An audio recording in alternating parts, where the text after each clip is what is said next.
નમસ્કાર વિદ્યાર્થી મિત્રો, બી સેમેસ્ટર 7 સબ્જેક્ટ નેનો ટેકનોલોજી. વિદ્યાર્થી મિત્રો, અત્યાર સુધી ચેપ્ટર 1 2 3 ના વિડિયોઝ અપલોડ કરી દીધા છે. આજે ચેપ્ટર નંબર 4 નો વિડિયો આપણે સમજવાનો છે. મોસ્ટ ઇમ્પોર્ટન્ટ ક્વેશ્ચન્સ કયા છે અને લોંગ ક્વેશ્ચન અને શોર્ટ ક્વેશ્ચન્સ કેટલા પૂછાય છે અને કેવા ક્વેશ્ચન્સ પૂછાય છે એ આજે સમજવાના છે. તો વિદ્યાર્થી મિત્રો, પહેલો જ ક્વેશ્ચન જોઈએ. What do you mean by surface engineering? 3 marks માં ક્વેશ્ચન પૂછાય છે.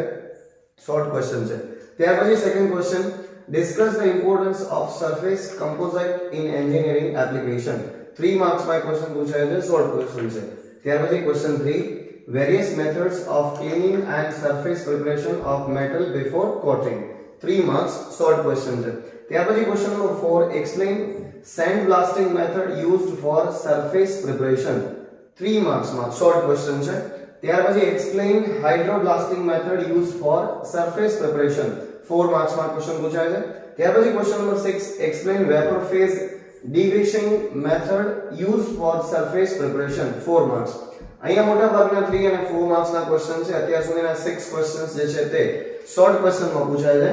હવે સમજીએ question number 7, what is nano coating? 3 marks. આ પણ શોર્ટ ક્વેશ્ચન છે. Question number 8, what are the types of nano coatings? State its applications. હવે અહીં તમારે ટાઇપ્સ લખવાના છે નેનો કોટિંગ્સ ના અને એની સાથે એવું પણ પૂછ્યું છે કે સ્ટેટ ઇટ્સ એપ્લિકેશન્સ. એટલે બે ક્વેશ્ચન આપેલા છે પણ શોર્ટ છે. તો આ ક્વેશ્ચન તમારે શોર્ટ માં લખવાનો, ડિટેલ માં લખવાનો નહીં, કેમ કે 4 માર્ક્સ છે. ત્યાર પછી question number 9, explain short blasting process with neat sketch. 7 marks. આ એક લોંગ ક્વેશ્ચન છે, ક્વેશ્ચન નંબર 9. આને વ્યવસ્થિત તૈયાર કરવાનો, કારણ કે આના ઓરમાં કોઈ એવો ક્વેશ્ચન જે તમને ન આવડતો હોય તો આ ક્વેશ્ચન તમે લખી શકો. ત્યાર પછી question number 10, state and explain the different coating defects. 4 marks, short question છે. તમારે ડિફેક્ટ્સ લખવાની છે. ડિફેક્ટ્સ એટલે ખામી. તો કઈ એવી કોટિંગ છે, જુદા જુદા કોટિંગ્સ છે એની કઈ કઈ ખામીઓ છે એ લખવાનું છે. ત્યાર પછી question number 11, what are the applications of surface engineering? Explain short pinning method with neat sketch. હવે અહીં તમારે જુદી જુદી એપ્લિકેશન્સ છે, સરફેસ એન્જિનિયરિંગ ની જુદી જુદી જે એપ્લિકેશન્સ છે એ તમારે એક્સપ્લેન કરવાની.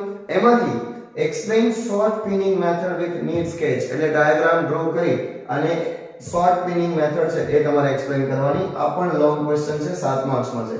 ત્યાર પછી question number 12, compare the aluminum coating and cadmium plating. Comparison કરવાનું છે તમારે એલ્યુમિનિયમ કોટિંગ એન્ડ કેડિયમ પ્લેટિંગ નું. 4 માર્ક્સ માં આ શોર્ટ ક્વેશ્ચન્સ છે.